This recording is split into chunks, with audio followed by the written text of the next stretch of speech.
আরে বাহ, 500 টাকা এক কাপ চা। আরে আরে বলাইতাছো কই? আরে আরে এইটা কি? তোমারে তো আমি শিক্ষা দিতাছি। স্যার স্যার বেতন নাই, উনি এই বাচ্চাটারে কিডন্যাপ করতেছিল। আমি এখনই পুলিশে কল দিছি। আব্বু তুমি ঠিক আছো না? কি এটা আব্বু? আর এইটা তোর মেয়ে ছুটকি, তোমার সকালে 5,000 টাকা আমি দিয়ে দিয়েছি। আরে হয়তো অনেক বড় লোক, বাচ্চারা 5,000 টাকা একদিনেই দিয়া দেয়। চল এখন যাই। না আব্বু আমি যাবো না তোমার সাথে। মা মা তুমি আমাকে আইসক্রিম কিনে দাও না। আরে বেটি আমি তো তোমার মা নই, এখন আমার মা তুমি হই। এখন আমরা দুইজন মিললে আব্বুরে পিটামু।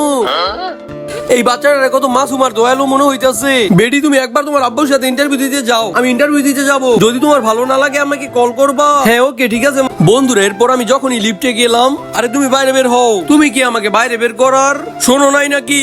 আরে এই ইন্টারভিউতে কে পাস করবে? তোমার কাপড় হইতো ঠিক নাই। আরে ওই তোমার অসম্মানি করতেছে, কানে কি শোনো না নাকি? বেশি কথা কইস না, একটা থাপ্পড় দিয়া পটি বার করলাম।